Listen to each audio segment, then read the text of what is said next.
Welcome to episode 7 of Emotions and Healing. Today we are talking about the fire within, circulation, joy, and the rhythm of life. And I'm so excited to have back Kate Montgomery and Denise Cambiotti. Welcome back, everyone. Hello. As we enter into this being our final episode of the series, we hope that you've been enjoying the way that we've been unpacking the information that happens with the elements, with the organ systems, the relationships, emotions, etc. And as we've gone through those episodes, you have explored central and governing, which is a great way to look at regulation and inspiration for emotional patterns. We explored the fire element, but from the heart and small intestine perspective, which was connection, joy, and discernment. We had the metal element for breath and release, wood for direction, anger, and growth.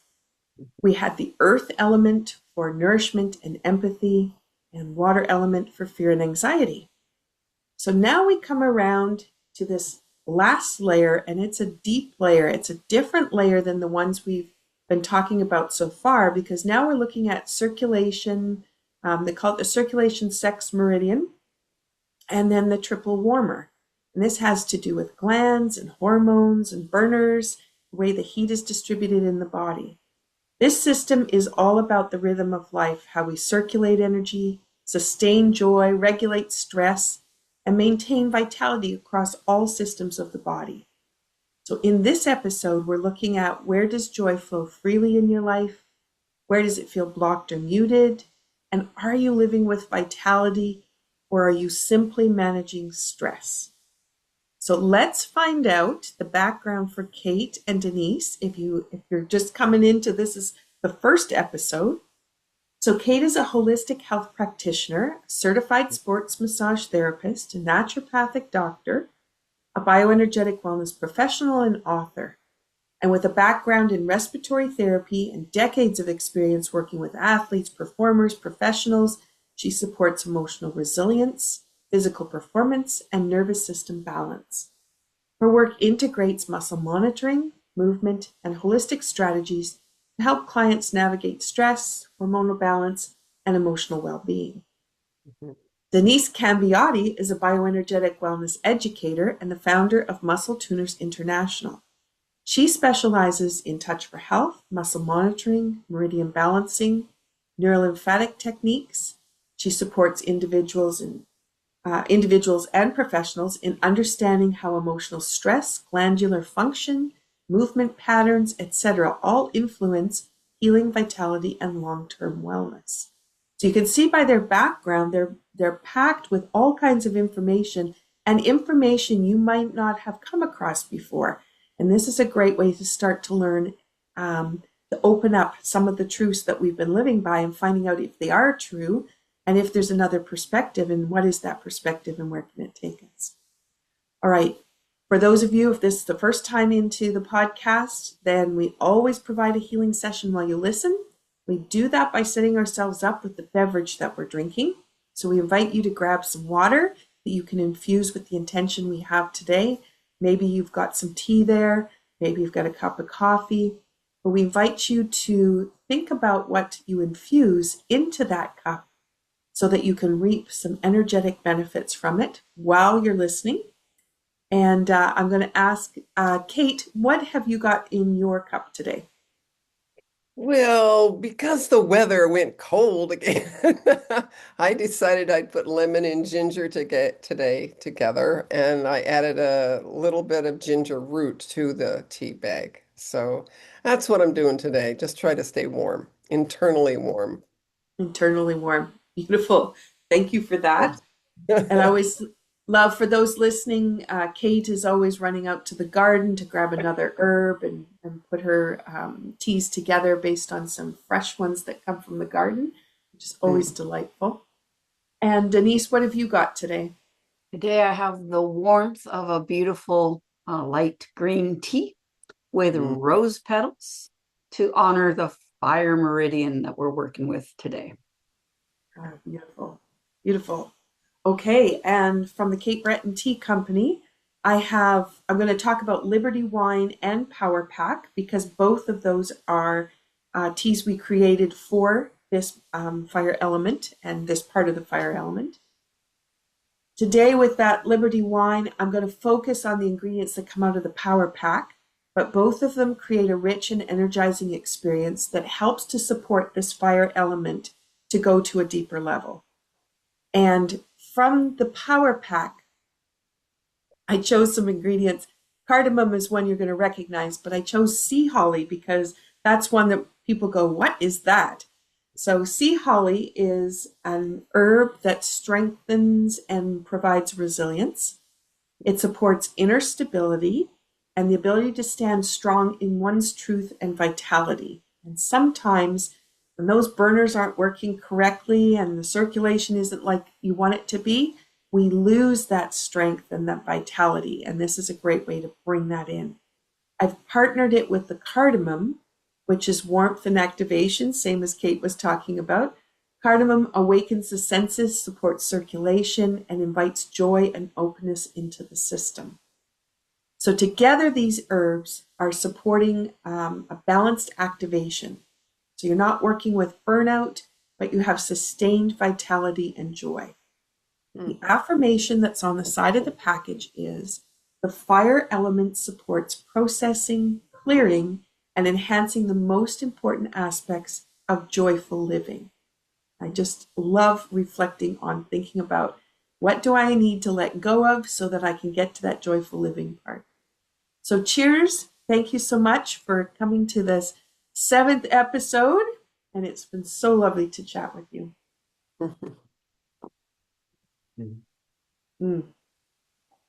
I went clear today, so for those that are watching the video rather than listening to the auditory, you can see the golden color. I wanted to do that because I actually really wanted to hold it today and hold that mug. I want to give everyone a little bit of a background. So you have some idea about circulation, about the sex organs, about meridians, how this is all going to work together. And to give you this background, then the conversation can take off because you already have a little bit of background rather than us doing background and conversation at the same time. So with circulation, we have cellular nourishment and renewal. We have reproductive health. So that's the ovaries, the uterus, the prostate, and testicular function. We have blood flow and cardiovascular rhythm, as well as emotional connection and intimacy. So we don't often think of our emotions as being linked to an organ system in this way. The triple warmer meridian governs heat regulation in the body. We're looking at respiration, digestion, and elimination. There's glandular and hormonal balancing and the stress response, as well as survival mechanisms. So if we're not feeling safe, we'll go into tension, then this system may go into some challenges. Together, these systems influence how we manage stress, sustain energy, experience joy, and regulate our internal rhythm. I wanted to bring forward some of the muscles because I'm always fascinated by this element in the way that it comes together and which muscles are linked to which ones. So from the Touch for Health perspective, the key muscles that come together for Circulation Sex Meridian are gluteus medius, the side of the hip, the adductors, which allow you to pull your legs in, gracilis, which comes from the hip down to the knee, soleus, which is on the lower part of the leg, and gastrocnemius, your calf muscle. So we have from the hip through the inside of the leg, connecting through the knee, down through the leg to the lower part. These muscles help. I hate to interrupt you on this one, Dr. Michelle. Hey, go for it. You've blended the muscles of the circulation sex meridian and the triple warmer meridian. You led off with a gluteus medius and adductors, top marks. And then there's piriformis, which is a buttocks muscle deep down. Ooh, one of those that pinches and gives you sciatica. And gluteus maximus. So those are on circulation sex meridian. And then there's the rest of the lower leg, I just find this is so fascinating that they're all relating to the knee, except the one that relates to the thyroid, which is teres minor. So we have the teres minor, which is in the back of the shoulder blade. Then we have the sartorius and gracilis, which connect like the hip with the knee, and the soleus and the gastrocs are on the back of the calf. And yeah, I don't often look at the muscles laid out that way, but it is fascinating, as you point out, that the one meridian really relates a lot about hip stability, and the other meridian is primarily about knee stability. Mm-hmm. Perfect. Thank you for saying that and catching it. Because yes, you're right. My eyes skipped, and so that's perfect. And I wanted you so beautifully put that together about the stability. And then we have movement coordination that goes with that, grounding, and how we push off of the earth. So where we get our propulsion from. So I wanted to bring that forward. When these systems are in an imbalanced place, we might experience joint instability, pain, maybe there's some fatigue, feeling burnt out, hormonal imbalance, emotional disconnection, masked pain, or a lack of joy. So now that you have a little bit of that framework and you're thinking about muscles in a different way, what I'd like to do is just bring in Denise to extend the conversation. And I just need to check my notes in one spot here. There we go. So Denise, we're going to explore how the meridians fit into the 5-element system. So I know you're bringing up your graphic for that. And then the overall balance of the body. Can you share that for us? Yes, I can. Accepting Zoom has gone silly on me. It keeps telling me I have 2 previews available for seeing, so I don't know which one you're. Are we seeing the 5 elements? There it is. Yay, because it's telling me I have a second document open somewhere, and I'm going, I don't know. So we're working here at the top in the red one today, and this element is different than the others. Let's just skip through the other ones again. We have earth with spleen and stomach. Those are organs we've probably heard of.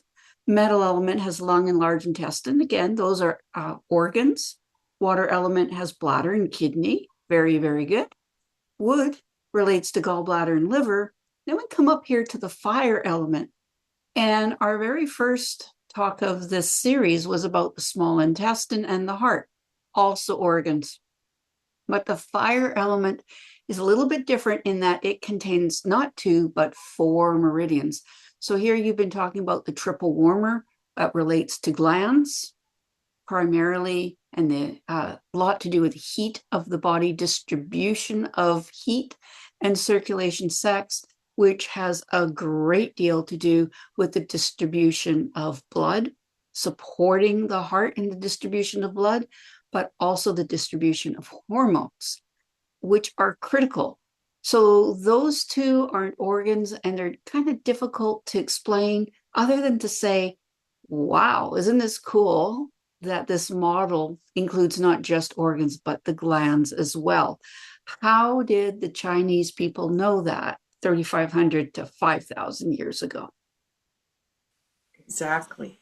And then when you look at those muscles and relating those glands to the idea of which muscles are a part of this whole process. And like you were identifying, teres minor being up in the upper back, but everything else goes hip through the knees into the ankles. So we have a different pattern happening here.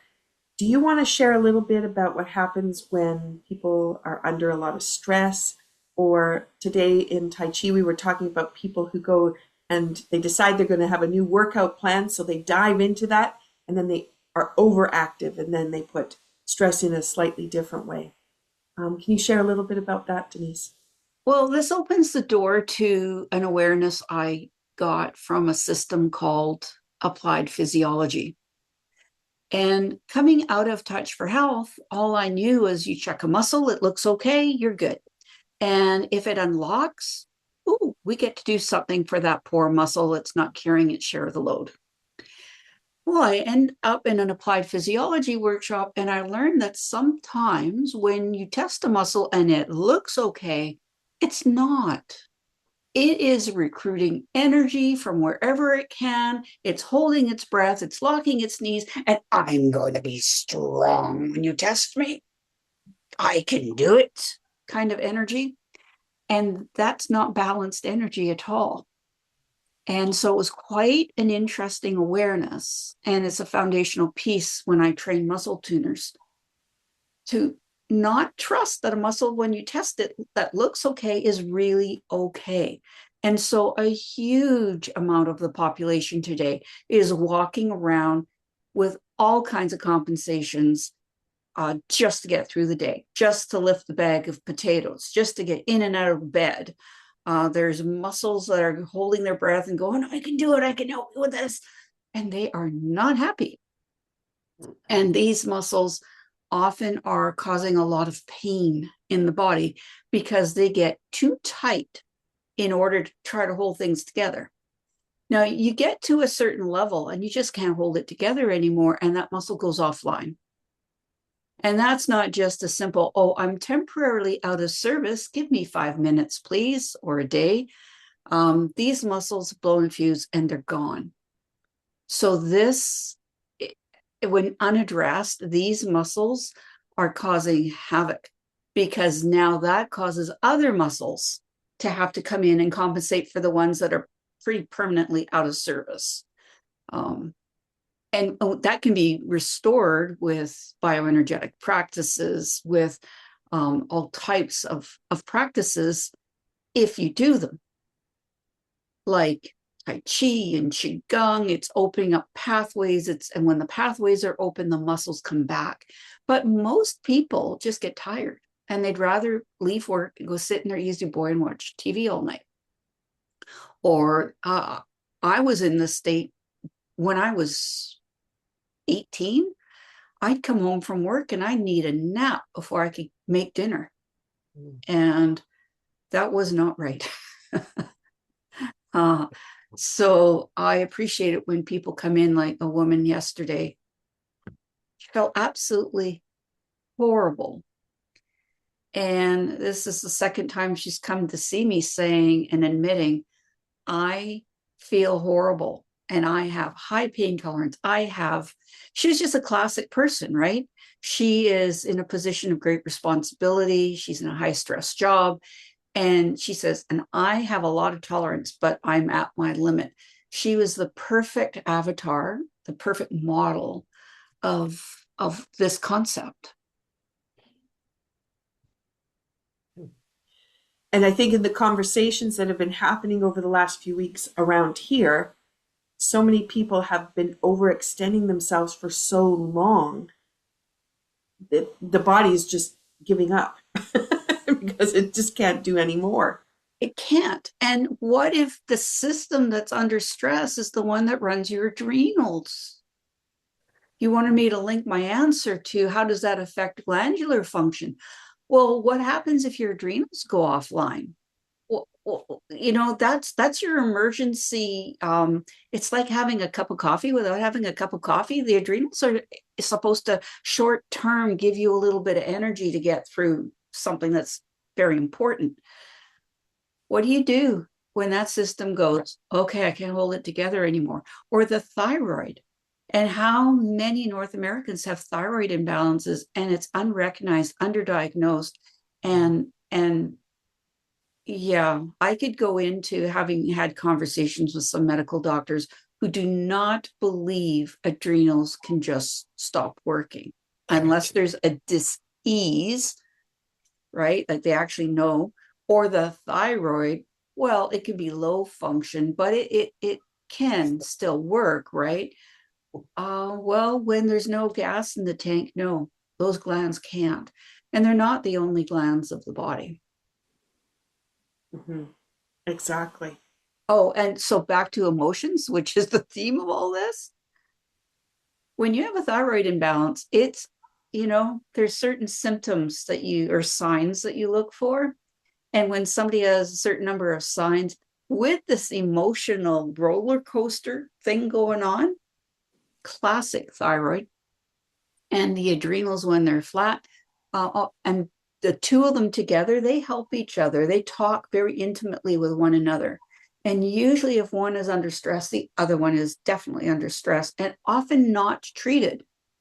So a doctor might say you've got a thyroid issue and they'll give you medication for the thyroid, but they don't address the adrenals. And until the adrenals are taken care of, the thyroid can't really come back online, and vice versa. So there's a huge amount of emotional instability, and it often looks like sadness and depression. And I'm just giving up because it's literally what your glands have done. They've gone offline. Yeah. And interesting then for people to realize, because sitting to do nothing isn't going to change it. It's you have to energetically have something transition or transform with that. So at that point, sitting and resting is not fixing anything. Yeah.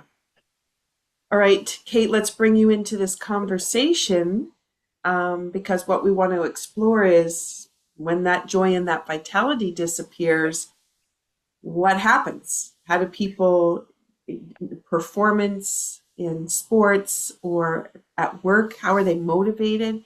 What happens to the body as you try to work through that? Well, I want to go back to what Denise said, because when I was in my 40s, and I was working with a lot of women at that time, who all were told by their doctors, it's all in your head. And when you go through adrenal exhaustion, it's real, because the thyroid and the adrenals are your batteries and their spark plugs. And when one goes, the other is out of balance, vice versa. And you see this in a hair analysis. This is when I began doing hair analysis. So for cellular level, that's what I started doing. And it was interesting because when I came back from South America one time, I was really tired.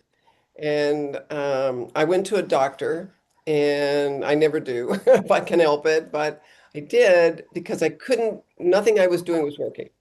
And he did blood work, he did everything, and he says, you're fine. It's just all in your head. You're imagining it. You're just tired from travel. Oh, please.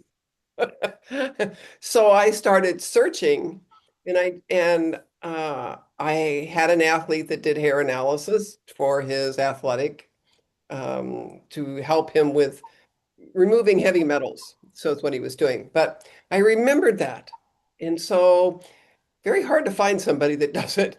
And so I was traveling toward Florida, and I stopped in the old days a phone booth that had phone books, and I happened to find a chiropractor who did them.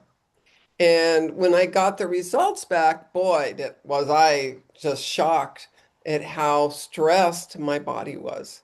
And as I want to say, type AAA person who ran a business and was an author and wrote books and did clients and went into a sports team and did all that stuff. I mean, it's hard, and have a daughter at the same time. And taking care of all that as a single woman, you have no idea how run down you can get. And you don't really realize it till all of a sudden you just lose it. And so having gotten back the results is when I went on a program specifically scientifically organized for me to heal all that, along with dropping out for a while. And so you have to look at that. The other thing is too, we talk about muscles. So gastrocnemius is your adrenals in literature that we have. And so a lot of my athletes, they work so hard and train so hard for one event. And then they can't understand why all of a sudden they have calf pain. Or when the calf starts hurting, that they stress it so hard that their Achilles tendon rips, separates. Boy, that's a big one. And it's all because of adrenal exhaustion, and they're not taking care of it because they don't know. They don't know. They push through everything. And then we talk about joy and vitality. Well, it gets drained too because they feel deflated. What did I do wrong? What happened? You know, I worked so hard. How come all of a sudden my leg gave out? I ripped my Achilles. You see this in basketball players because there's been a couple lately, big ones, that ripped Achilles. And I saw it in running all the time. So people who get really stressed, no matter what job you work, what industry you're working in, balance is everything in all aspects. It isn't just our emotions, it's the physical thing, it's the physical part of it, it's the emotional side of it. It's looking at what are you doing? What are you doing to create this? And when you look at this from a perspective of how do I start over? And and everything from the conception vessel and governing vessel, which is housing and holding all this unused energy that hasn't gotten used yet. And then all of a sudden it just gets, woo. So, I just tell my clients to sit down and breathe. When you take a deep breath, a diaphragmatic breath, you feel your spine undulate all the way up. And you pass through all the meridians and the organs and glands as you do that, front and back, both. So that alone will release untapped energy and allow you to start over and get rid of the old stuff. And then you start over. Breathing is probably the biggest tool that you can do to reset the manometer, to reset. It's a resetter. All those muscles that stabilize the hip, the knee, all the way down, they're all about moving forward, but also about just stabilizing you so you can stand up, be counted, and I see if you sit down, I'm a people watcher. I can't help it. When we did races and stuff, I always was amazed at how people ran a race when their bodies were like this. We're bent over or we're walking funny or they're dragging a leg, but their adrenaline high is pumping them so that they can go do that. And then at the end of the race, we would get them on tables and they would just be so deflated all of a sudden because their adrenals gave out. They used all that energy up and then they just pooped out. So it's in this world today, there's a lot of exhausted people, a lot of adrenal exhaustion, a lot of hypothyroidism because of stress, just stress. Cortisol levels are really high. And all I can tell people is to breathe and sit quietly and massage your legs. Massage your legs and activate those meridians by just doing those things. I appreciated when you said that our tool is breathing. And I think of all the tools that people collect to have the right tools. And the one that's most predominant is right there. You were born with it. You use it every second of the day. And yet we ignore it or don't even understand it, which is just so amazing in our attempt to find all the other things that could come back. And then I appreciate too thinking about massaging those muscles that are showing up for the adrenal. That is something too easy to do your calves. Yeah, it's interesting also is that if you watch people breathe, when I used to get them on the table, a client, the first thing I do was ask them to breathe. I want to see how they're breathing, how the muscles are moving. Um, most everybody that came did not breathe from their diaphragm. They didn't use it. They breathed from their chest muscles. So you got to see all the intercostal muscles, the chest, and you would go, you look at the neck, you could say like this. And they didn't know how to activate the diaphragm. The belly didn't move. And you had to teach them how to breathe first in order to see if I could actually muscle monitor anything. Because if you don't have breathing correctly and circulating right, those muscles don't turn on. And that's one of the things that I learned early on as an RT, but also as I started learning to test muscles and monitor their resilience, was that if you don't breathe and you hold your breath, and they don't go, they do not move, you know. Um, I'm going to say this, but I was at a Touch for Health conference and I was watching a demonstration and I'm watching like anybody else. And then I watched this person doing all these testing, but I was watching the person on the table wasn't breathing at all, would hold his breath as this person tested. And so I kind of raised my hand and said, you know what? That's not right because those muscles aren't working correctly because that person's not breathing right. And once and she didn't know how to breathe, was not breathing right. And so those are the things that I see in a lot of people is that nobody knows from extreme stress and exhaustion stage of stress and all the different stresses, alarm and resistance, breathing is the number one thing that isn't done correctly, you know. And even if you're doing yoga and you think you're doing it right, probably not.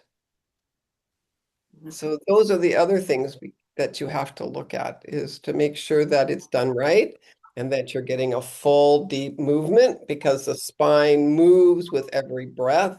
You want to get rid of your back pain? Breathe. Yeah. And allow that spine to move. Let the muscles go Yes. somewhere. Let Yes. the vertebra expand. Yeah. Exactly. And cerebral spinal fluid flows into the disc when you breathe. You know, I lay down on the floor and I do my exercises, but I do deep diaphragmatic breathing and I can feel everything go up and I'm infusing all that fluid into my spine. I get taller all of a sudden because I'm getting all that fluid to pump up my disc. So what is it? The old thing is that you're taller in the morning than you are in the late afternoon. Mm-hmm. Yeah. Yeah. Yeah. So Beautiful. And today in Tai Chi class, everybody was feeling the weight. I don't know if Easter break or too much chocolate. I'm not sure, but you could see everybody sitting in the chairs, how much weight was on that. And it came up with some of the exercises, but as soon as the mind changed to a thought that was something different, the body just collapsed again. And so just to keep in mind what we're thinking about and how we put it together, that joy and vitality is linked and the body will show it. Yeah. exactly. Denise, let's bring in the conversation about the hips, the inner thighs, the stability of the hip. What do you notice when muscles are out of balance in regards to these systems?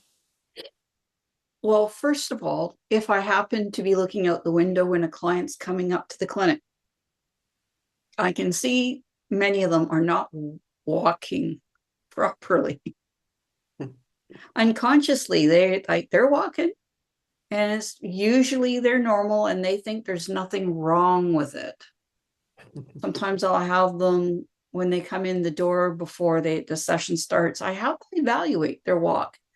Walk from that door over to that wall and back, and just notice whatever you notice about your body, where your weight is on your feet, and things like that.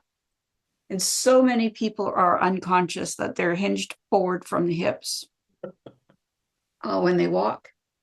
I do that when I walk uphill. Oops. I catch myself and I go, oh, good posture. Come on, I got to model good posture. But it's funny, the compensations that we do that we're usually not aware of.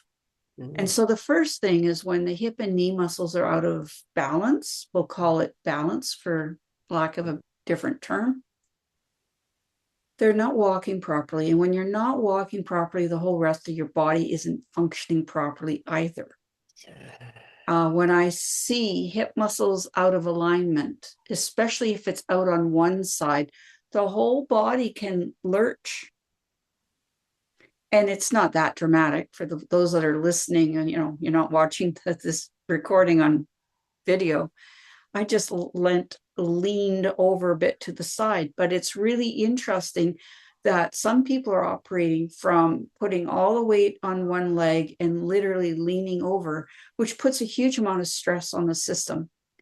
And then the shoulders aren't working properly, then the neck's not working properly, and they're wondering why they have a headache. And it all can be because of the hips or the knees. So that is one of the things that I see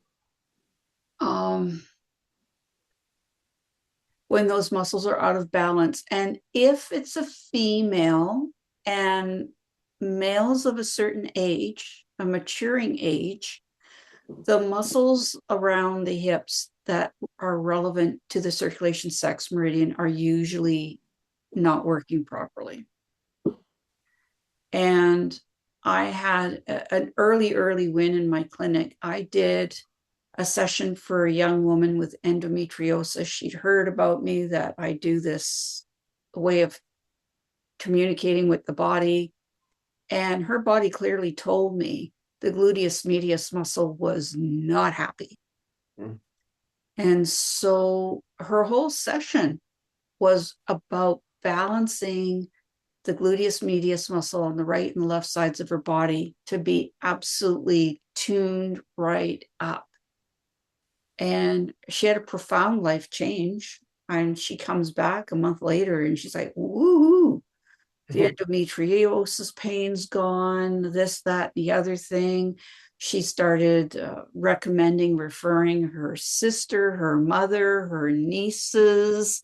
I cannot tell you how many people this woman referred to me. And one day I was talking with her mom and I says, it's so nice to get to know, the whole family. And they were coming from northern BC. So wow. Every time they came near town, I was organized on the calendar before anything else. And I asked the mother, I says, well, what on earth really happened there with that early on? And she says, well, I just can't tell you how grateful I am to you. It's really important in our family that families stay together and that marriages stick together.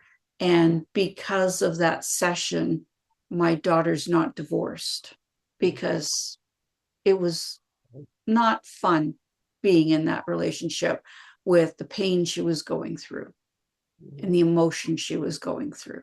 So that's just a story of how powerful the effect of a muscle that's not working properly in your world can generalize and affect things that the average person is completely unaware of. And I will even say many of our colleagues are completely unaware of the effect of doing a really thorough job on one system that the body indicates is the priority system. Many of us try to do a whole lot, a little bit all over the place. And it's like throwing spaghetti at the wall. Some of it sticks for a while, but eventually it, doesn't hold. And the hip muscles are just integral, like you mentioned at the top of the show. They're about force, drive, mobility, the strength we have to push off and move forward in life. So that's pretty important. And I've definitely seen when you balance some of these muscles, particularly the hip is an easy one to observe, because sometimes if you drag them around the hip with permission and you say, okay, my thumb is on this hip bone, my thumb is on that hip bone, and my thumbs are like an inch or so apart. It's not because you have a long leg on one side. Oh, I've been told I have a long leg. Oh, sorry. Part of that is when the muscles aren't doing their job of holding your femur into your hip socket properly. you're going to have it look like you have a short leg on one side or a long leg on the other. And again, then you walk funny. And every time you walk, the nervous system gets stressed because your steps are not even. So that fires the adrenals up. And it's just the spiral that needs to be interrupted. So I often see hip imbalances with these that are gone after you educate the muscles front and back and right to left within the pelvic region to work properly. And everything below too, because if a foot muscle, I know Kate agrees with this, if a foot or lower calf muscle is not happy, it affects everything else upstairs. Yeah. Wow. Okay, between the two of you so far, have we unpacked a whole bunch of information? Incredible. And thinking about, I just find it so fascinating when you take those muscles that are a part of a system, and instead of looking at the individual parts, which is kind of how we always look at the body, it's coming back to how do they work as a whole unit, and then being able to recognize something like people who suffer from pain of endometriosis and the emotional impact of that it can be, excuse me, related to all those different muscles in their relationship with each other, and then how that expands out into the other systems. We don't talk about that because we always go to the pain point, and then we try to solve the pain point rather than looking at the way the system is functioning and what are those emotions telling us, and what does that mean about our adrenals, and what does it mean about the glandular function. Thank you both for shining such incredible light on this, and the insights that you have from your clinical practice, because there's so many, everybody's individual. You have so many stories of ways that people have been able to change, bring that together.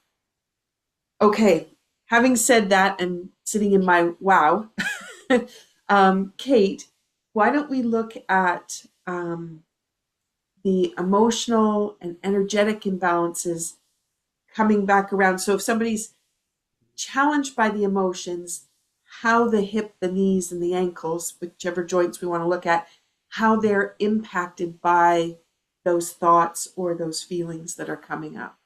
Can you share a bit about that? Anytime, when someone comes to see you, there's a reason, there's a problem. It could be a disease issue like endometriosis, or it could just be, oh, my hip's out. And I ran a really hard race, or I sat too long at work. But there's a stressor. And if that person, and then you ask them, well, how do you feel? How do you feel? Oh, I feel terrible. Or I have pain here in my hip. Or I just don't have the energy to do anything. You have to look at uncovering those things that are prevalent to the area. And so a lot of times I would have that person just touch their hip. Let's use the glute medius as an example. Just touch it. And then think of the emotion that was overwhelming to them, and then test them. And sure enough, it didn't hold. And so you get to see how an emotion actually contributes overwhelmingly to the prevalence of the muscle staying the way it is. And then there's the compensating, as Denise said, that the body starts to shift its weight and move a little, even though I'm standing up, but am I really using all the little tiny guys that hold that femur together in the hip? Are all those muscles being recruited correctly to work evenly? Probably not, but I'm walking. But then you watch them walk, And are they walking like a duck? Is one leg out more than the other foot turned out? Is where, again, hips, again, putting your fingers where it is, or holding their rib cage to see if they actually breathed evenly and the lungs expanded correctly. Everything is a pattern. And if you can go in and unweave that pattern by releasing the emotions that go with that pattern and then watch it drop and watch the muscles and the body start to shift itself. And then you start looking, and as I touch the area and they think of the area, the muscle gets stronger because it's starting to unweave and let go of itself. That's how I work anyway. And so it's sometimes when you're doing things different than what's in a book, and I just go with it to see where it's going. I've had a variety of people like Denise does as clients from all different places. And you never know how you're going to approach it until you just start and you listen. You have to listen. You have to listen to what that person's telling you because a lot of it is psychological. It's an emotional thing that's causing the body to just hold itself and to start freezing itself. And the legs get maybe really tight and they're hard and circulation isn't as good. That's all about an emotion. That's an emotion that needs to be released in order for the muscle to say, ah, I can let go now. Oh, I don't know what else to say. It's like there's it doesn't matter what career you're in. You know, if I'm a performer or if I'm a massage therapist or, musician or just an average person, housewife who's doing something all the time. Nobody's average, but if you're just living your life, there's stress everywhere. It doesn't matter. But the body shapes itself due to that stress. And you have to look at all the factors that we're talking about today in order to unweave it. What Denise just talked about, here you got a whole family coming in because one person, it fixed it. Endometriosis is devastating. It can ruin your marriage. It can ruin your life, and doctors do not know what to do about it.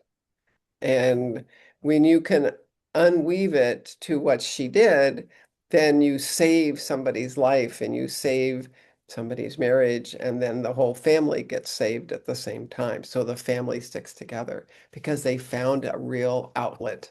They found somebody that knew what they were doing. Thank you, Denise. You're welcome, but I didn't plan any of this. I allowed her body to communicate what it needed. Exactly. But you were the instrument that allowed the body to let go because you gave it permission. And when you give permission and it just does it naturally, oh, okay, it's time. It's definitely not paint by numbers, the work that we do. No, it's not. There's no map to this one. It goes all over the place. And the thing is it might look really complicated, but it isn't if you allow the body to guide you. And like this first responder I was seeing yesterday, I had intentions of doing this, that, and the other thing because she needed that for absolute sure. But her body gave me signals, and I just parked everything I had planned to do to the side to do something that her body indicated. And I knew it was profound because I just decided not to follow my agenda because of what she said when she came in. She sat down and she said, I want this, this, and that. I followed her body's agenda. And I went, oh, wow, no wonder she's feeling all this because this and this are fighting amongst each other, and those are pretty critical systems. put the system back online and everything else. You should have seen her face like about 16 times in this session. I'm sorry. It was such a joy to work with her because she had this look of shock in her face and she would just like laugh. I'd say, do this or think about that. And she's nervous laughing because she's like, it's different. How can it be different that fast? And Kate, when I spoke with you last year sometime and I said, we got to connect with Michelle because you're going, we need more people to know about this. How do we reach more people? And one by one, and now through this recording, thank you, Michelle, for the platform to share these stories.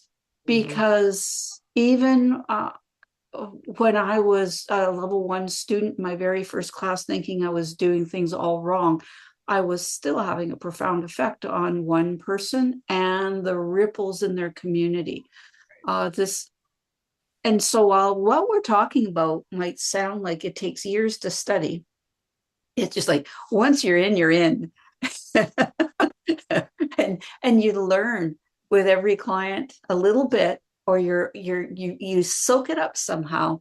And then it's like learning a few steps to dance and then letting yourself go with the music, and you're dancing, and it's beautiful. So and again, it's not paint by numbers. It doesn't have to be. A piece of art can look beautiful just because it was coming from your heart. Yes. And I still, from one of the episodes, and I think, Kate, you had said it, and I think we all talked about it, is once you learn these tools, you can never go back. And I have been sitting with that, reflecting on it and thinking how absolutely juicy it is that you never go back because you just have this knowledge.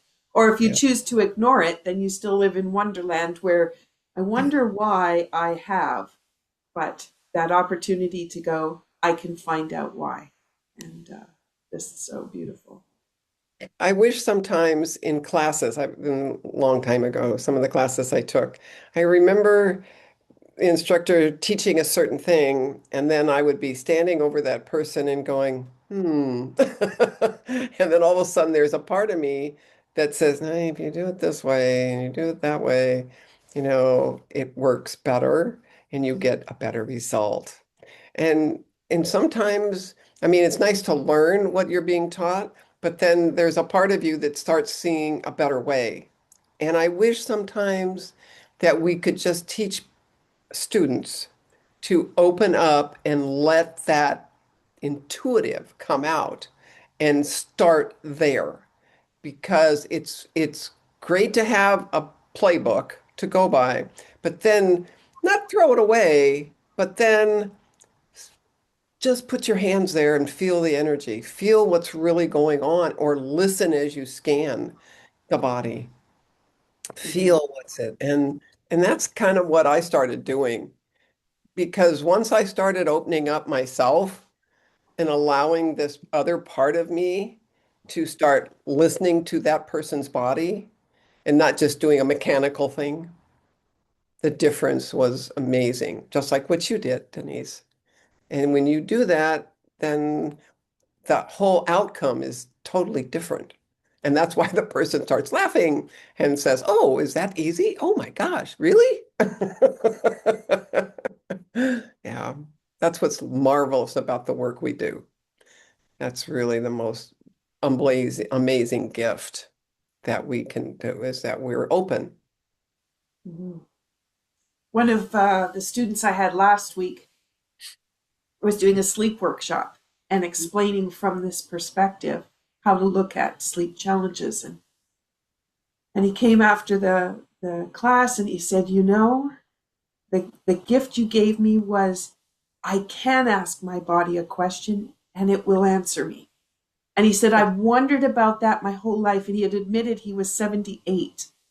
Didn't look 78, so I was very surprised. But at 78, he'd always wondered how could he communicate with his body. And here was finally the opportunity. Yeah. And what a gift when you can do it when you're in your, Yes. well, as a child, but teens or 20s, rather than waiting all the way till, you've ignored a lot of signals along the way, and then you got to figure out how you're going to balance it at the end. Oh, wow. Yeah. Oh, beautiful. I'm thinking about our conversation has shifted into how we've learned some of these techniques and what it's meant. And I appreciate, Kate, you bringing the idea of the intuition and training from a place of intuition. So rather than ask a few more questions about the emotions, because I think we've already figured that all out for the system, maybe Denise, do you want to bring in anything else you'd like to say about the opportunities of learning this information and how it's in the clients you've seen or in your own life, how it's brought that emotional balance in and it's provided you a way of looking at things differently? I'm actually not clear on your question. Just your experience with learning this material, maybe what you've noticed in class with students or clients, but maybe it's from your own personal experience, how valuable this has been for you. Okay. Well, first of all, I can't tell you how many times the best day ever that I can have is teaching a level 1 Touch for Health class live. Yeah. So we have these people going, I've seen you or other people do this thing called muscle testing, and I kind of want to learn how to do it too. And then when they learn that somebody can stick their arm out and you can cause it to unlock and relock and work with energy to bring energy down, to bring energy up, or to have a thought. And like, oh, I see somebody with the red car has a flat tire. And I tell people that, okay, this is a joke. It's a test, right? I look out the window, somebody with the red car out there, they got a flat tire. And I go, and Yeah. oh, it's my car. What am I going to do? I'm going to go home and make dinner for the kids. So the thought of the learning that your thoughts affect your body, it's critical. You and I have a colleague, and I asked her, how did you get into this work? And she said she was in a class and she was thinking about a situation in her life, and somebody tested her arm. And as she said it, I had not an iota of strength when I thought about that situation. And I knew that was representative exactly of where I stood. I had not an iota of strength in that situation, and I never would. And it caused her to get out. And because of that, there's some magic and miracles happening in the world. There's lots of stories like that getting feedback from your body. Should I, shouldn't I, could I, couldn't I? Is this apple or this apple going to affect my energy? Whatever it is, bit by bit. My level 1 Touch for Health instructor was not supposed to have been able to have a child. But when she was teaching level 1, she was pregnant. And it was because she tested everything before she ate it to make sure it was in harmony with her body and wouldn't give her digestive issues. And so it's just the pleasure of seeing people light up when they learn that they can do this too. That it makes me show up and look all over this wide world to find those people who want to learn how to do it.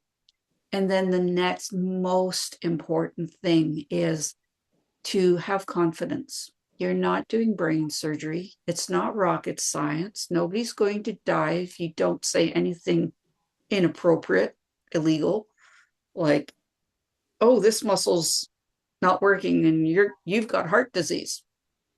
We don't do that. We just indicate there's a muscle that's out of alignment for some reason. maybe the meridians blocked, maybe that's just under stress, there's stuff happening. So it's about have confidence that what shows up is meant to show up and that you can handle it. Because that is, once people take that first couple of steps, lack of confidence is what stops them from moving forward. And the only way you get confidence is with practice, and practice with little bits of this and little bits of that, and start watching little miracles happening. And you go, wow, maybe I can do this, and maybe I can do it more. So that is the awareness is when you start studying a system, you're not going to master it in 5 minutes. Just have the pleasure in the journey of learning a little bit more every time you do practice it. Beautiful. Thank you. Thank you for that. Kate, how about for you? Oh my, 40 years of this. You know, every day is something new. I actually learned something new the other day, and it really helped me. You know, I teach self-care. So everything that I have is in my books, and especially in the Sports Touch one.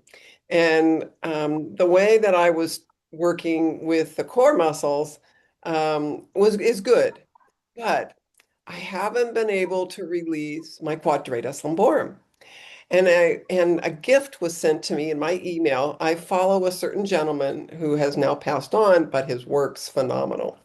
And I looked at what he was doing because he's working on somebody and how he was working. And I go, well, that's interesting. How do I do it to myself? Well, I did.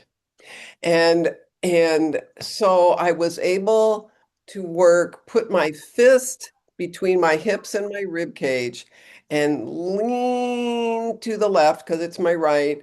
And literally, I mean, shock, every vertebra popped in my lumbar spine from T12 down. And it went, and my hip dropped and my stomach flattened and all my agitation went away in my gut.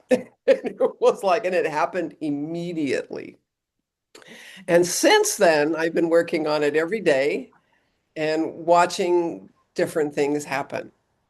And you have to trust yourself and be innovative and look at what may look like in a book, but how do you take it and do something different?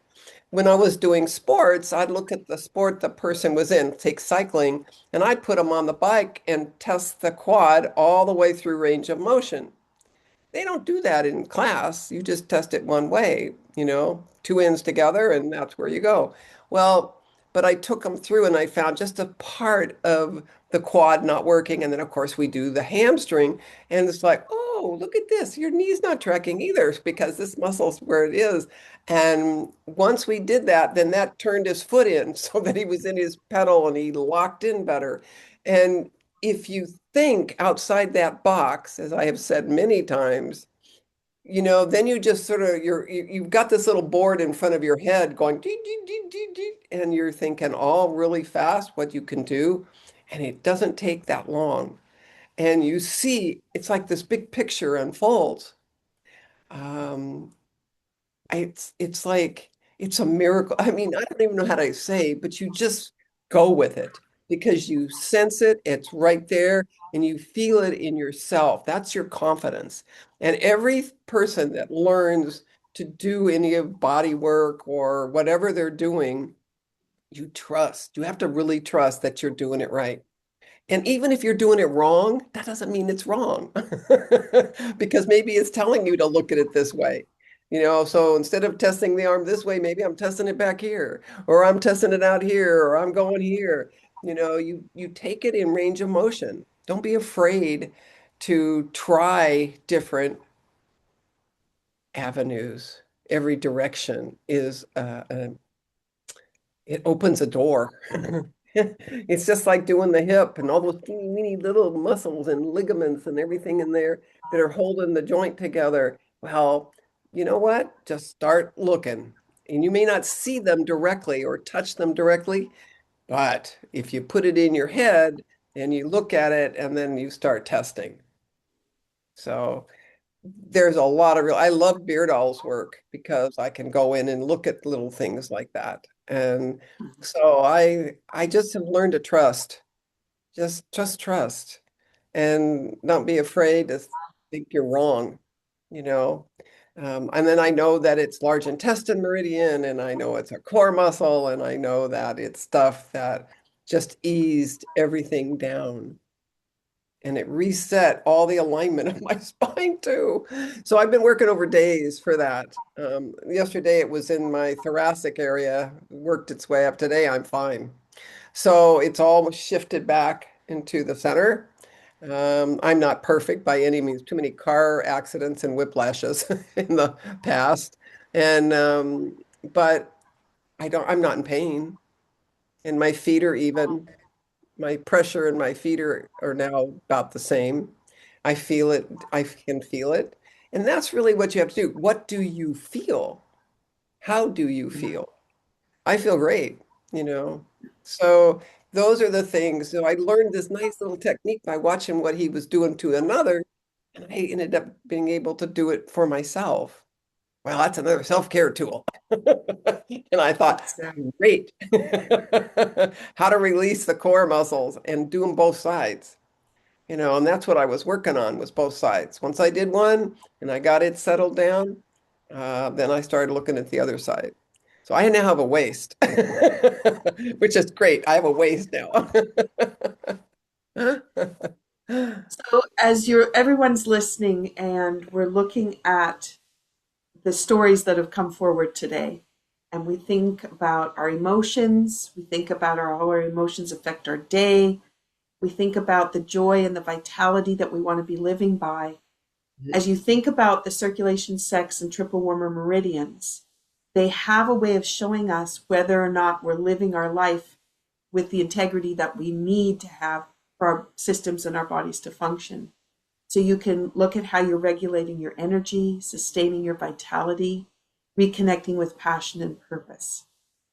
And as we bring this series to a close, we hope that we've accomplished giving you a new way of thinking, new ideas or possibilities, as well as maybe open you up to the idea that maybe you want to learn these skills and you want to be able to advance your self-care toolbox. It has been an absolute delight, Kate and Denise, to be able to sit here and be that fly on the wall to the incredible knowledge and expertise that you bring to this profession. And thank you so much for all that you have shared in your stories and in your knowledge. And I so appreciate being able to do this series with you. Thank you. Thank you for letting us be here and doing that. For me, it's been just enormous to think back all the years that I've worked and being able to talk about it again. So I thank you very much for that. Yeah. We're going to give you a little call to action as we close off. We want you to think about how you're supporting yourself. Think about what kinds of tools do you bring to your toolbox and how can you advance it. With the way we've looked at emotions and healing, as I like to tell my students, if the pain moves around the body, it's emotional. And how lovely is it to know that it's emotional because you can do something with that. It's not a structural problem that's going to require someone else to fix it like a broken bone would require a cast. In this case, we can move around the body and let it release those layers or unveil those layers for us. So we'd like you to consider how you might be able to build that self-care toolbox, and then how can you share it with someone else so that they could benefit. So there's your call to action. We invite you to visit the different episodes again. Go back. There's going to be a lot of nuggets. You'll have heard what you needed to hear the first time through. After some time, when you go through it another time, you're going to hear other things that are more important. And that it's those layering pieces that really start to build how you put your wellness plan together. And then the last call to action for you is begin integrating one small tool each day. We've shared a lot across this series, but also the previous series that we did. You have a lot of tools you can explore just to get started. And we invite you to choose one each day and start to build that toolbox up. If you want to know more about Denise Cambiotti, you can go to Muscle Tuners International, muscletuners.ca. Is that correct, Denise? That's correct. Okay. And you can check out the programs that she has there. She has online courses, as well as she's got a lot of places where she does extra coaching to support you. And if you'd like to reach out to Kate Montgomery at me.com. Is that correct? Perfect. And Kate has her 2 books. So do you want to say the name of the 2 books? And they're on Amazon, right? Yes. End Your Carpal Tunnel Pain Without Surgery, the newest edition, and which is a yellow cover because you'll see other copies up there too, and Sports Touch for the athlete. But there's a lot of rituals in there with daily rituals and things that you can do to keep your body healthy. And one of them is in there is the lower back, which would be a great one to do. Perfect. Thank you for sharing that. So there's one of those call to action pieces. And the last part, I just wanted to do a little tiny of a plug in there for the Movement Mastery program that Denise and I have been working diligently on for over a year. And we're just about ready to launch. So as you're getting to hearing this, we will have launched it. And there's going to be a lot of really valuable information coming through that program. And you'll find that at Muscle Tuners. So thank you so much, everyone, for being here. And we hope that we've inspired you to make a difference, think differently, question things, and then go find some new answers. All the best as you move forward. We wish you well. Take care. And share your learnings with somebody near you. Yes, share. Yeah, please don't keep it to yourself.